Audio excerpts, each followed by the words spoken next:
తల్లి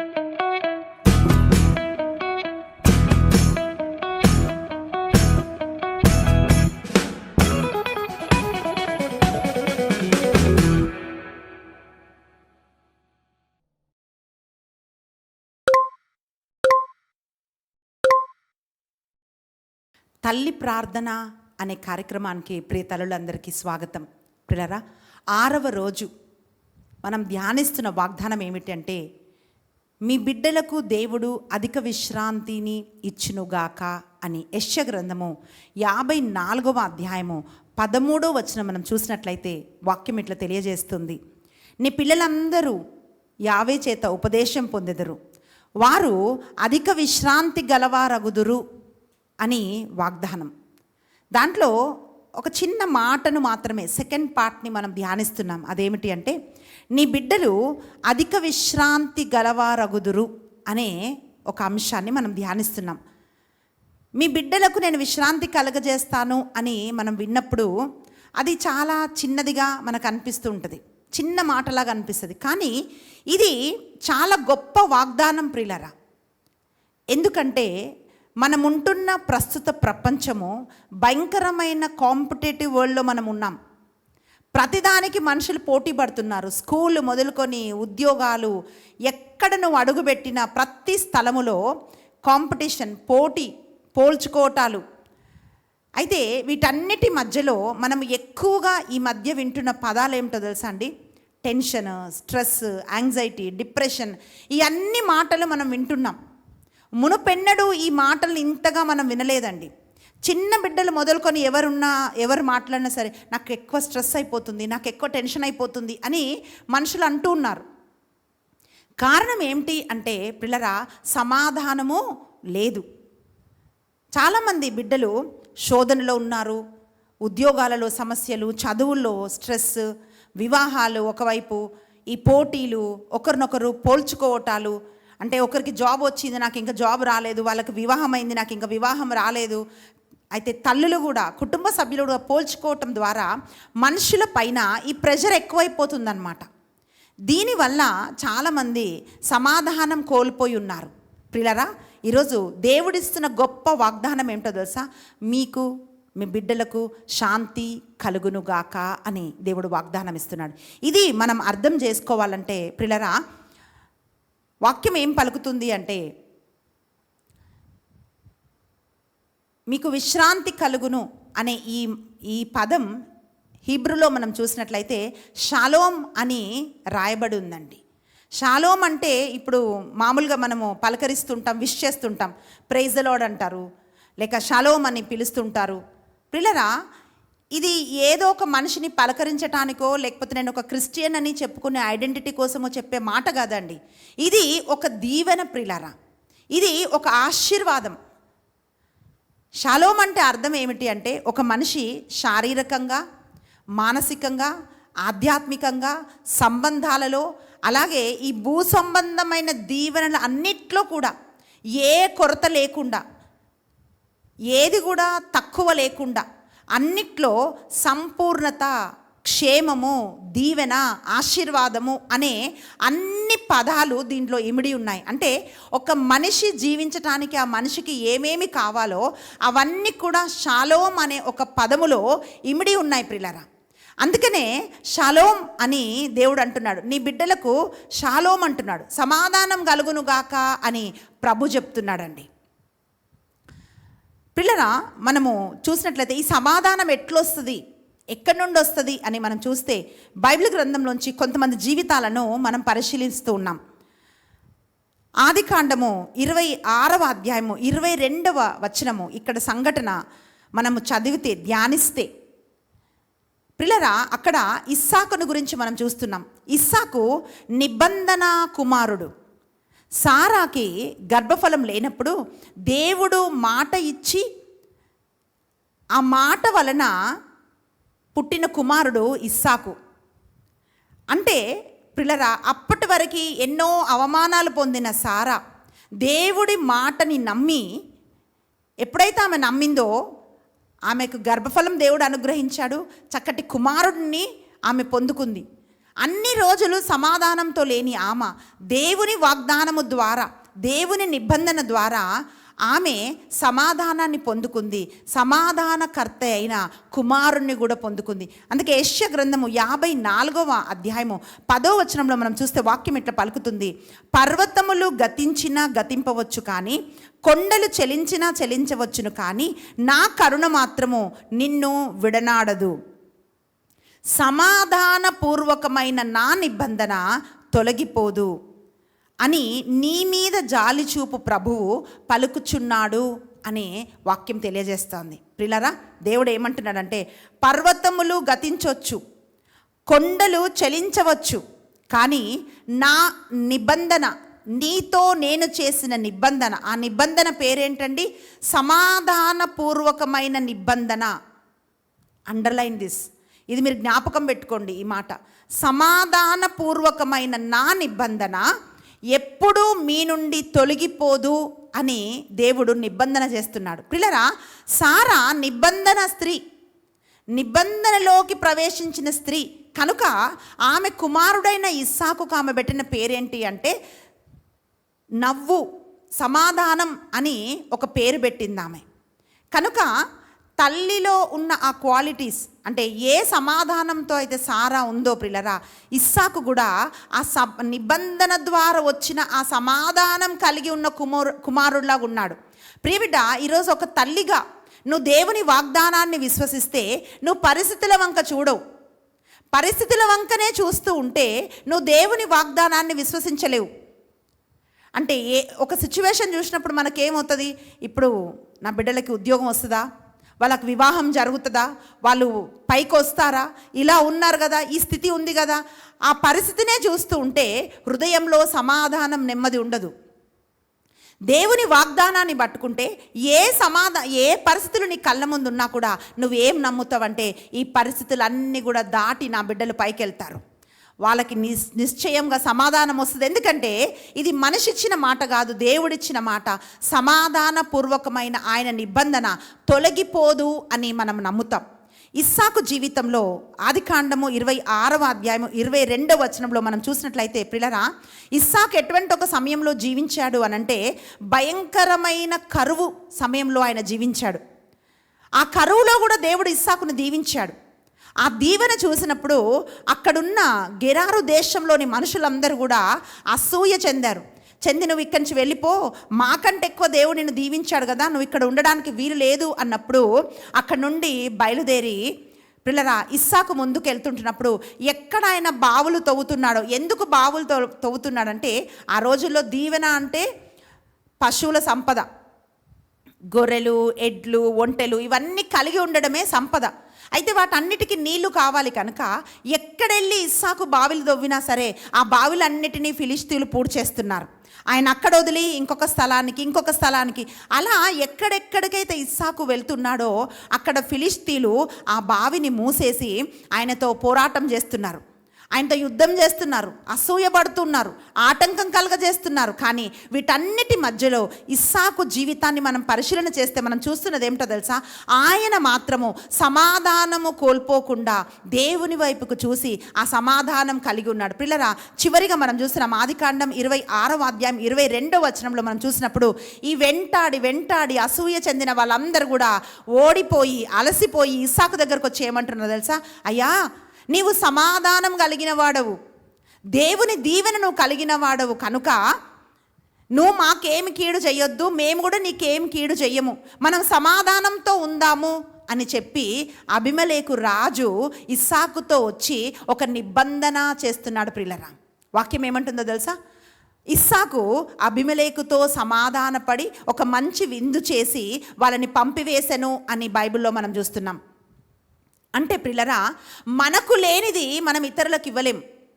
ఇస్సాకు సమాధానంతో ఉన్నాడు కనుక పీస్ మేకర్ లాగా సమాధానపరచబడువారు ధన్యులు, వాళ్ళు దేవుని కుమారులు అనబడుదురు అని వాక్యం పలుకుతుంది మత్తయి సువార్త 5వ అధ్యాయంలో. అంటే ఎవరు దేవుని బిడ్డలను పిలువబడతారంటే ఎవరైతే సమాధానం కలిగి ఉంటారో వాళ్ళు దేవుని బిడ్డలు అని పిలువబడతారు. పిల్లరా, ఈ సమాధానం ఎందుకు అని మనం చూస్తే పరిస్థితుల వంక ఇస్సాకు చూడలేదండి. దేవుని వంక చూశాడు కనుక సమాధానం కలిగిన వాడై ఉన్నాడు. ఈ సమాధానం ఎక్కడి నుంచి వచ్చింది? సారాలోంచి ఇస్సాకులోకి వచ్చింది ప్రియులారా. ఇస్సాకు సమాధానం కలిగిన వాడుగా ఉన్నాడు. ఈరోజు ప్రియ తల్లి, నీవు సమాధానం కలిగి ఉంటే నీ సమాధానం నీ బిడ్డలకు కూడా నువ్వు ఇస్తావు. వాళ్ళు ఏదైనా వచ్చి ఒక సమస్య నీకు చెప్పినప్పుడు కొంతమంది ఎలా చేస్తారంటే చిన్న చిన్న విషయాలని కాంప్లికేటెడ్ చేస్తుంటారండి. చిన్న చిన్న విషయాలని భూతద్దంలో పెట్టి చూస్తారు. అమ్మో నాకు భయం వేస్తుంది. పిల్లల కంటే ముందు వీళ్ళు భయపడుతుంటారు. అయితే నీ బిడ్డల్ని ధైర్యపరిచే ఒక తల్లిలాగా నువ్వు ఉండలేవు ప్రియ తల్లి. నువ్వు ఎలా ఉండాలి అంటే, ఏ పరిస్థితిలో నీ బిడ్డలు ఉన్నా సరే, ఏం కాదు నాన్న, దీని నుంచి నువ్వు బయటకు వస్తావని చెప్పి ఆ పరిస్థితులపైన సమాధానం ప్రవచించి ప్రకటించే తల్లిలాగా నువ్వు ఉన్నప్పుడు అదే నీ బిడ్డలు నేర్చుకుంటారు. ఈరోజు ఇస్సాకు వలె మన బిడ్డల కోసం మనం ప్రార్థన చేయాలి. ఇస్సాకు పైన అసూయ చెందారు. ఇస్సాకు పైన వాళ్ళు యుద్ధం అంటే గొడవ చేయడానికి ఎక్కడికి ఇస్సాకు వెళ్తే అక్కడ వెంబడించారు, పోరాటం చేయటానికి ఆటంకపరిచారు. కానీ వాటన్నిటికీ పైగా ఇస్సాకు దీవించబడి నిలబడ్డాడు. అక్కడ ఆయన ఒక బావి దోవి దానికి ఒక పేరు పెట్టాడండి, రెహోబోతు అని పేరు పెట్టాడు. అంటే ఇక పైన దేవుడు నన్ను దీవించును అని ఇస్సాకు పలుకుతున్నాడు. అంటే ఆయన దృష్టి దేనిపైన ఉంది? దేవుడి పైన ఉంది. ఈరోజు చాలామంది యవనస్తుల్లో ఉన్న సమస్య ఏంటో తెలుసా? ఈవెన్ బిడ్డల్లో ఉన్న సమస్య ఏంటో తెలుసా? ఎప్పుడు చూసినా సరే ఎక్కువ మనం పరిశీలన చేస్తే ప్రియులారా, వాళ్ళు ఒక కష్టమైన పరిస్థితులని కొంచెం కష్టపడడానికి కూడా ఇష్టపడని ఒక మనస్తత్వంతో ఈరోజు చాలామంది బిడ్డలు ఉంటున్నారు. ఏదైనా ఒక ఆటంకం వచ్చిందంటే గివప్ చేసేస్తారు. నేను ఇది చేయలేను, నా వల్ల కాదు, నేను ముందుకెళ్ళలేను అని చెప్పి అలా ఎంతోమంది సూసైడ్ చేసుకున్న సంఘటనలు కూడా మనం వింటున్నాం. ఈరోజు ప్రియ తల్లి, ఒక తల్లిగా నువ్వు ప్రార్థన చేస్తుంటే దేవుడు నీకు ఇస్తున్న వాగ్దానం ఏమిటో తెలుసా? నీ బిడ్డలను అధిక విశ్రాంతి గలవారిగా నేను చేస్తాను. Great shall be the peace of your children అంటున్నాడు. అది ఒక చిన్న కొద్దిగా సమాధానం కాదు, తాత్కాలికమైన సమాధానం కాదు. ఆయన అంటున్నాడు గ్రేట్ పీస్, అధిక విశ్రాంతి నేను నీ బిడ్డలకు ఇస్తాను అని ప్రభు వాగ్దానం ఇస్తున్నాడు. ప్రియులారా, ఈ సమాధానం అనే ఒక దీవెన ఏముందండి సమాధానం అని అనుకుంటారు కదా. బట్ మనం ఇది ధ్యానిస్తే సమాధానం అనే ఒక మాట, షలోమ్ అనే ఒక మాట, అది ఎంత గొప్ప దీవెననో, ఈ వాగ్దానం ఎంత గొప్పదో మనకు ఎప్పుడు అర్థమవుతుంది అంటే ప్రియులారా, యెషయా గ్రంథము 9వ అధ్యాయం 6వ వచనం మనం చూసినప్పుడు యేసు ప్రభు పుట్టడానికి ముందే ఒక ప్రవచనం ఏమిటి అంటే, ఇదిగో మీకు సమాధానకర్త, ఆలోచనకర్త, సమాధానకర్త పుడతాడు అని చెప్పి ప్రవచనం చెప్పబడ్డది.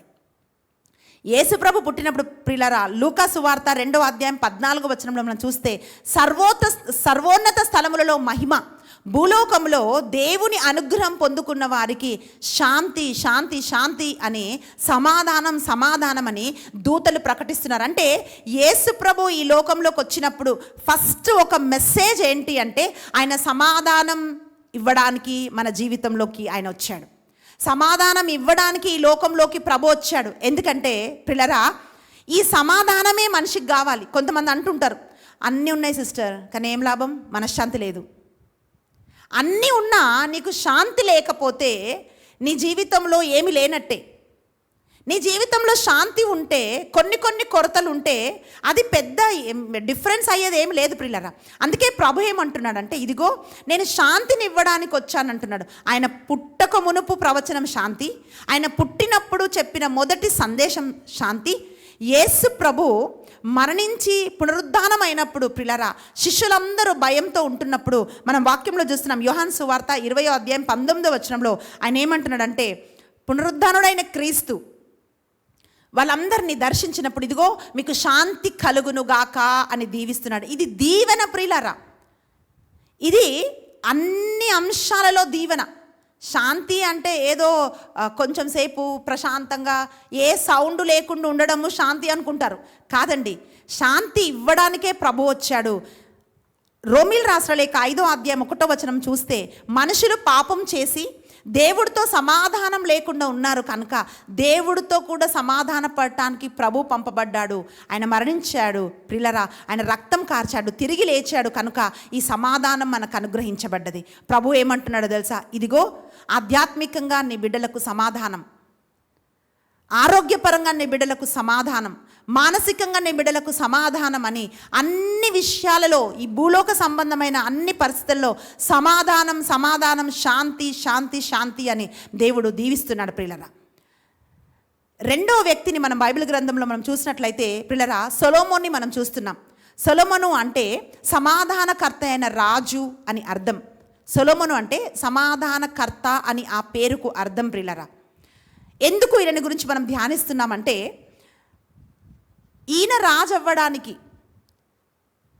ఇస్సాకును మనం చూస్తే ఇస్సాకు సమాధానముతో జీవించాడు, పీస్ మేకర్ ఇస్సాకు.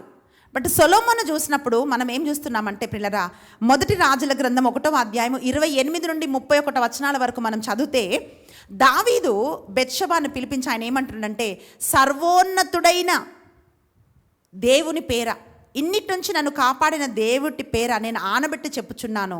అదేమిటి అంటే, నేను ప్రమాణం చేస్తున్నాను, ఇదిగో సొలొమోనే రాజు అవుతాడు, నీకు నేనిచ్చిన మాట ప్రకారము ఆయనే రాజు అవుతాడు అని బెత్షెబాతో చెప్తుంటున్నప్పుడు, బెత్షెబా ఏం చేస్తుందో తెలుసా అండి?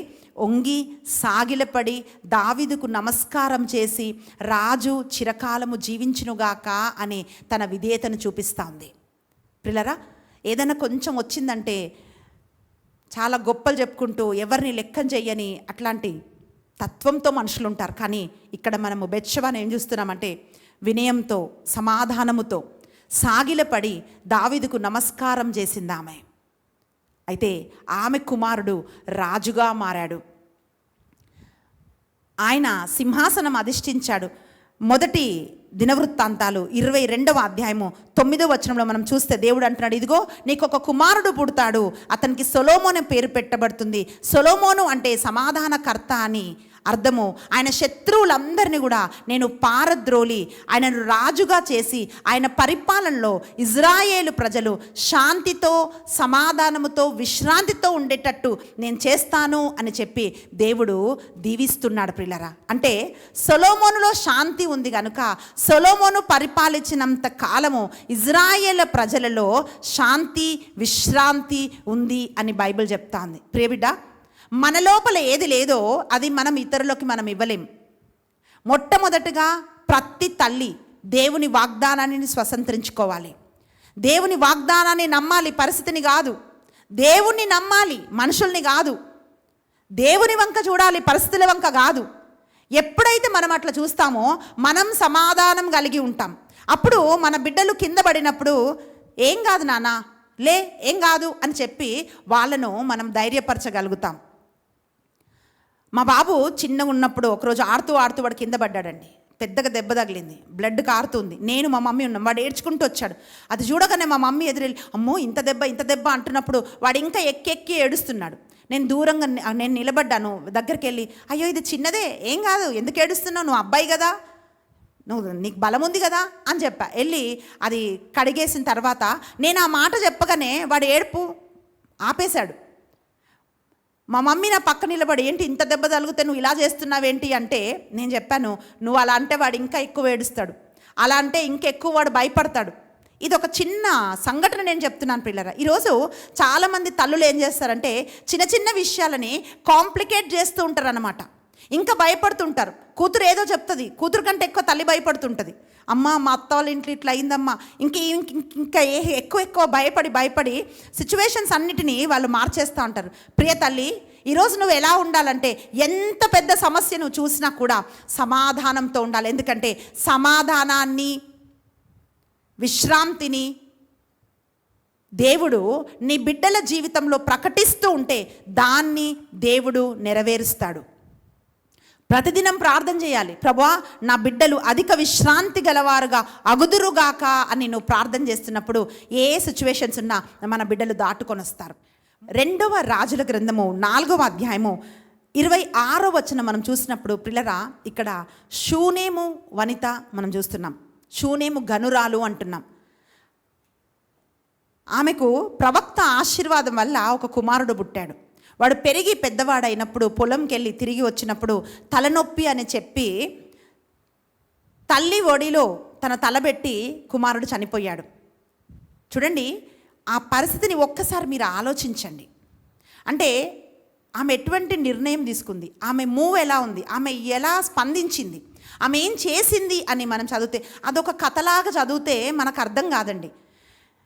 ఆమె ఏం చేస్తుందంటే వాళ్ళ బిడ్డల జీవితం, అంటే తన కుమారుడు చనిపోతే కూడా అక్కడున్న వాళ్ళకి ఎవ్వరికి ఏం తెలీదు, పని వాళ్ళకు కూడా తెలియదు. ఆ బాబుని ప్రవక్త గదిలో పడుకోబెట్టి గాడిదెక్కి ప్రవక్త దగ్గరికి వెళ్తుంది కలవడానికి.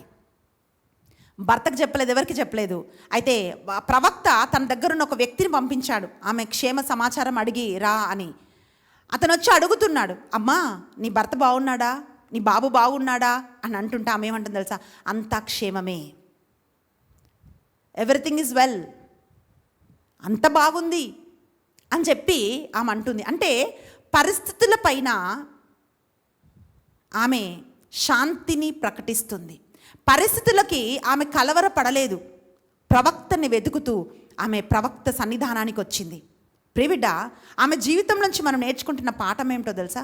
చిన్న విషయాన్ని పెద్దగా చేసే తల్లులు చాలామంది ఉంటారు. అది మనం మానేయాలి, అది మనం వదిలేయాలి. అప్పుడే మన జీవితంలో దేవుని కార్యాలు మనం చూడగలుగుతాం. ఒక మరణం అండి, ఆ గృహంలో జరిగింది ఏంటంటే ఒక మరణం. అయినా కూడా ఆమెలో ఉన్న విశ్వాసం, ఆ బలం దేవుని వెతుకుతూ, అంటే ఆ ప్రవక్తను వెతుకుతూ వెళ్ళింది. ఈరోజు ప్రియబిడ్డ, ఏ తల్లి అయితే విజ్ఞాపన చేస్తుందో ఆ కుటుంబంలో ఎప్పుడూ శాంతి ఉంటుంది. ఐ రిపీట్, ఎంతోమంది విజ్ఞాపనకర్తలు, రోజరీ టీమ్ మెంబర్స్, ఎవరెవరైతే మీరు ఈ తల్లి ప్రార్థన అనే కార్యక్రమం చూస్తున్నారో ప్రియులరా, నేను ఒక మాట చెప్తున్నాను. అదేమిటంటే, ఏ తల్లి అయితే కుటుంబంలో విజ్ఞాపన చేసే ఒక విజ్ఞాపనకర్తగా ప్రార్థించే ఒక తల్లిలాగా ఉంటుందో ఆ కుటుంబంలో ఉన్న దీవెన ఏంటో తెలుసా? నీ బిడ్డలకు అధిక విశ్రాంతి నిశ్చయముగా ఉంటుంది. దీనిలో ఇంకా ఏ డౌట్ లేదు, ఏ అనుమానం లేదు. అందుకే ఈ స్త్రీ కుమారుడు తిరిగి జీవం పొందుకున్నాడు. కానీ మనం చేయాల్సింది ఏంటో తెలుసా? సమాధానంతో మనం ఉండాలి. ప్రైజ్ ది లార్డ్, హల్లెలూయా. 4వదిగా మనం చూస్తున్నాం ప్రియులరా, ఫిలిప్పీలు రాసిన లేఖ 4వ అధ్యాయము 7వ వచనం ఏం చెప్తుంది అంటే, మానవ అవగాహనకు అతీతమైన దేవుని శాంతి మీ హృదయములను మనస్సులను యేసుక్రీస్తునందు భద్రముగా ఉంచును. నేను ఈ మాట చెప్తున్నప్పుడు ఒక్క మాటకు చదువుతున్నామండి. మానవ అవగాహనకు అతీతమైన దేవుని శాంతి. మానవ అవగాహన ఎంత మాత్రం అండి? మనిషి థింకింగ్కి ఒక లిమిట్ ఉందండి. అంటే అన్నిటినీ మనం అవగాహన చేసుకోలేం. అందుకే పిల్లరా, పునీత పౌలు గారు ఫిలిప్పీలకు లేఖ రాస్తూ ఒక చక్కటి మాట చెప్తున్నాడు. ఆయన ఏమంటున్నాడంటే, మానవ జ్ఞానమునకు మించిన దేవుని సమాధానం అంట. అంటే కొంతమంది ఏమనుకుంటారంటే, ఈమె దగ్గర ఏం లేదే, ఈమె కూతురుకి ఎట్లా పెళ్లి చేస్తుంది, అయినా టెన్షన్ లేదు ఈమెకి, మనుషులు అంటారు. ఏం పెట్టి చదివిపిస్తారు? ఏదో వీళ్ళు అబ్రాడ్కి వెళ్తానంటున్నారు, ఎక్కడి నుంచి వస్తాయి డబ్బులు, మనుషులు అంటారు అలా. ఎంత బాగా హాయిగా తిని హాయిగా ఉంటుంది, అసలు ఈమెకు చింతనే లేదే, బిడ్డలు ఎదిగిపోయారే, భర్త అట్లున్నాడే, ఇల్లు ఇట్లుందే, ఆమె ఆరోగ్యం అట్లుందే, పరిస్థితులు ఇట్లున్నాయే, ఈమెను చూస్తే ఇట్లుందే. ఇది మనుష్యులు మాట్లాడుతున్న మాట. వాటన్నిటి మధ్యలో కూడా ఒక స్త్రీ సమాధానంతో ఎప్పుడు ఉండగలుగుతుందంటే, ఆమె నమ్మకం దేవుడైనప్పుడు. ఇది లేనప్పుడు అక్కడ వాక్యంలో మనం ఏం చూస్తున్నామంటే, హృదయంలో కలవరం, నా మనసు బాగలేదంటాం. నా మనసు బాగలేదు. ఎందుకు బాగలేదు అని అంటే, కలవరంతో హృదయాలు నింపబడ్డాయి, కలవరంతో మనస్సు నింపబడ్డది. అందుకే ప్రభు వాక్యం ఏం చెప్తుందంటే, మానవ అవగాహనకు అతీతమైన దేవుని శాంతి. నువ్వు దేవునిలో ఉన్నావు కనుక ఆయన తన శాంతిని నీకు, నీ బిడ్డలకు ఇస్తున్నాడు.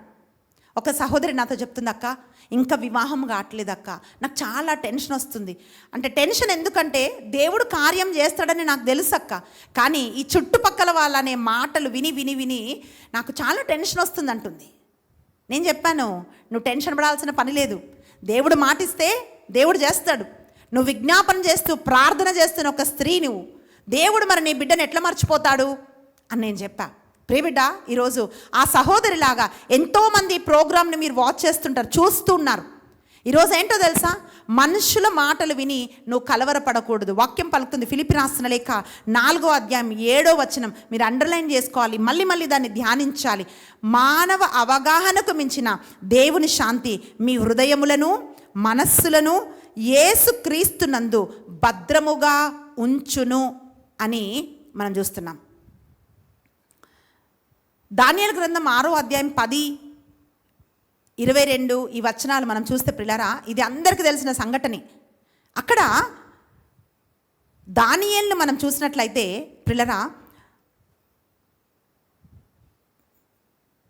సింహాల బోనులో దానియేలునేశారు. కానీ దానియేలు సింహాలను చూసి కలవరపడలేదు. ఆ సింహాల బోనులో పడకముందు సింహాలలాగా మింగేసే మనుషుల మధ్య దానియేలు ఉన్నాడు. ఒక్క ప్రార్థన చేసినా ఎక్కడ పట్టుకోవాలి. ఈరోజు చాలామంది చూస్తుంటారు, వీళ్ళు ఎక్కడ దొరుకుతారా అని చూస్తుంటారు. నీ దేవుడు దొరకనియ్యడు, ఎందుకంటే ఆయన నిన్ను కాపాడేవాడు. మనుషులు అట్లా వెతుకుతుంటారు. దానియేలును కూడా ఎక్కడ దొరుకుతాడా అని ఒక్క దగ్గర పట్టుకున్నారు. ఎక్కడంటే ప్రార్థన చేస్తున్నప్పుడు పట్టుకొని సింహాల గుహలో వేశారు. కానీ ఆ సింహాల గుహలో కూడా దేవుని స్తుతిస్తున్నాడంట దానియేలు. చూడండి, మీరు ఆ పిక్చర్ని మీరు ఒకసారి ఇమాజిన్ చేయండి. సింహాల గుహలోనే ప్రార్థన చేసినప్పుడు పొద్దున రాజు వచ్చాడు. ఆయన అంటున్నాడు, నా రాజా, నీ దృష్టికి నేను నిర్దోషినేనా అని చక్కగా గుహలోంచి మాట్లాడుతున్నాడు. మనమైతే ఏం చేస్తామండి, ఏంటయ్యా నువ్వు ఇంకా మాట్లాడుతున్నావు, క్షేమమని తొందరగా దిగి బయటికి దిగి ఏదో ఒకటి చెయ్యి అని అరుస్తూ ఉంటాం అక్కడి నుంచి, హెల్ప్ అని. కానీ దానియేలు ప్రార్థన చేస్తున్నాడంట. ఈ ప్రార్థన చేసే ఈ శక్తి ఎక్కడి నుంచి వచ్చిందంటే మనిషి అవగాహనకు మించిన శాంతి, సమాధానం ఆయన లోపల ఉన్నది. ప్రియబిడ్డ, దానియేలుతో ఉన్న అదే సమాధానం మన బిడ్డలతో ఉంటుంది. ఇస్సాకుతో ఉన్న అదే సమాధానం మన బిడ్డలతో ఉంటుంది. సొలొమోన్తో ఉన్న అదే సమాధానం మన బిడ్డలతో ఉంటుంది. వాక్యంలో మన కొలస్సీ రాసిన లేఖ 3వ అధ్యాయం 15వ వచనం ఇట్లా పలుకుతుంది, క్రీస్తు ప్రసాదించేడి శాంతి మీ హృదయములను పరిపాలింపనీయుడు. అంటే ఆయన శాంతి మీ హృదయంలో ఉండనీయుడు అని మనం చూస్తున్నాం. ఈ శాంతి ఎట్లుంటుందంటే ఒక సైనికుడిలాగా లోకం మన లోపలికి రానియకుండా ఆ శాంతి మనని సంరక్షిస్తూ ఉంటుంది.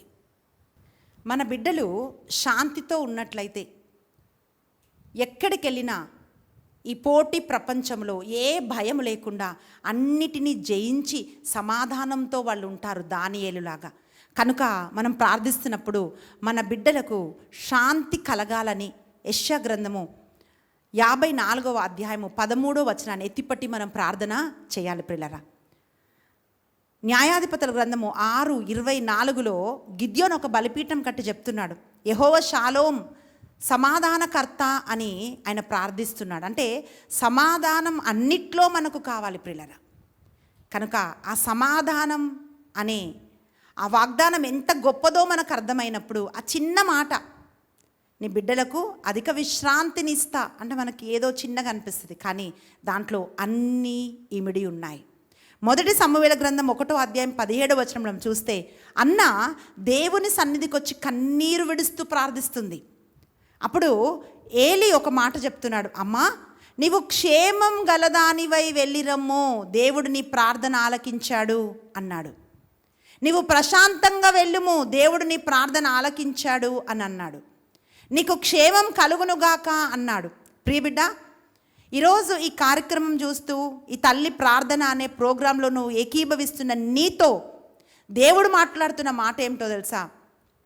ప్రియ తల్లి, నీ బిడ్డల విషయమై నువ్వు కన్నీరు విడుస్తున్నావు కదా, నీవు క్షేమం గలదానిగా వెళ్ళు అంటున్నాడు దేవుడు.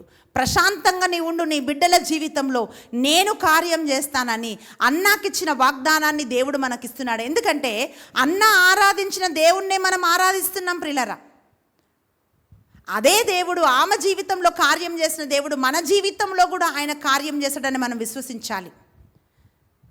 ఎక్కడెక్కడ కలవరంతో ఉన్నావో, ఎక్కడెక్కడ శాంతి కావాలో, సమాధానం కావాలో, అది సంబంధాల, ఉద్యోగాల, చదువుల, కుటుంబమా, నీ బిడ్డల, ఎక్కడ నీకు సమాధానం కావాలో ఒక్క నిమిషం కళ్ళు మూసుకొని నీ బిడ్డల జీవితాలని, కుటుంబాలన్నిటిని సమర్పించి మనం ప్రార్థన చేద్దాం. స్తోత్రము నాయన, పరిశుద్ధాత్ముడా, నా తండ్రి నీకే వందనాలయ్యా. అన్నాను ఏలి దీవించాడయ్యా. క్షేమం గలదానవై వెళ్ళిరమ్మన్నాడు. ప్రశాంతంగా వెళ్ళమని దీవించాడయ్యా. ఈరోజు నీ సన్నిధానంలో ఎవరెవరు కన్నీరు విడుస్తున్నారో ప్రభువా, అయ్యా, కొంతమందికి బిడ్డల వివాహ జీవితాలు సరిగ్గా లేవయ్యా. ఉద్యోగాలు లేక, చదవలేక, చదువులో ముందుకెళ్ళలేక, రకరకాల లోకంలో, పాపంలో, బలహీనతలో, బంధకాలలో బిడ్డలు ఉంటుండగా నా తండ్రి, ఎప్పుడు నా బిడ్డలు ప్రశాంతంగా ఉంటారని తల్లి కన్నీరు విడుస్తుండగా నాయన, అన్న ఆరాధించిన దేవుని మేము ఆరాధిస్తుండగా ప్రభు ఇప్పుడే ఒక్కొక్కరి కుటుంబాలపైకి శాంతి దిగి వచ్చునుగాక. ఒక్కొక్కరి బిడ్డల జీవితంలోకి శాంతి దిగి వచ్చునుగాక. నేను పడ్డ కష్టము, ఈ శ్రమ, ఈ కన్నీరు నా బిడ్డలకు ఉండొద్దు అని చెప్పి ఏ తల్లి కన్నీరు కారుస్తుందో నాయన, ఒక్కొక్కరిని మీరు ఆశీర్వదించమని అడుగుతున్నాను. ప్రియ తల్లి, ఒక్క నిమిషం చేతులెత్తి నీ బిడ్డలని దేవుడికి సమర్పించు. దీవించు వారిని, వారి పేరు పెట్టి వాళ్ళని దీవించు. నా బిడ్డలకు అధిక విశ్రాంతి కలుగునుగాక. యెషయా గ్రంథం 54:13 ప్రకారం ప్రభువా, నేను వాళ్ళని దీవిస్తున్నాను ప్రభువా. నిశ్చయముగా ఈ దీవెన వాళ్ళు ఫలించునుగాక. సమర్పించండి బిడ్డలని. హల్లెలూయా, హల్లెలూయా, హల్లెలూయా. స్తోత్రము నాయన. అయ్యా నా తండ్రి నీకే వందనాలు. ప్రతి పరిస్థితిలో నా తండ్రి నాయన షాలోం అంటున్నాం, సమాధానం అంటున్నాం, విశ్రాంతిని ప్రకటిస్తున్నామయ్యా. మీరే సమాధానపరిచి ప్రతి తల్లి కన్నీరు, అన్న కన్నీరు తుడిచినట్లుగా కన్నీరు తుడిచి ప్రభువా, అయ్యా, గర్వింపదగిన సమవేలునిచ్చిన తండ్రి నీకు స్తోత్రం. ఎట్లా ఆమెను దీవించావు నాయన.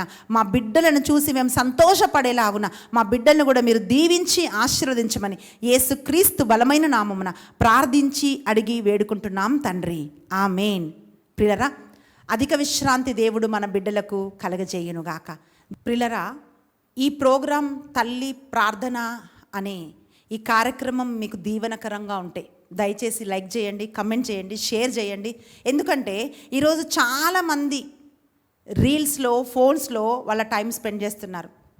చీరలు, నగలు, వంటలు, బట్టలు, పనికొచ్చేది, పనికిరాంది అన్నీ చూసి ఎంతో సమయం వ్యర్థం చేస్తారు. ఇది మీకు ఆశీర్వాదకరం అని అనిపిస్తేనే ఇది మీరు ఇతరులకు షేర్ చేయండి. ఒక్క తల్లి కన్నీరు తుడవబడడానికి ఒక్క మాట చాలు. ఆమె కన్నీరు తుడవబడితే ఆ దీవెన మీకు, మీ బిడ్డలకు ఉంటుంది. కనుక ఒక చిన్న ఎఫర్ట్ దేవుని రాజ్యం కట్టడానికి, ఎంతోమంది తల్లుల కన్నీరు తుడవటానికి మీరు సహాయం చేయండి. దేవుడు మిమ్మల్ని, మీ కుటుంబాలని దీవిస్తాడు. దేవుడు మిమ్మల్ని ప్రేమిస్తున్నాడు. God bless you.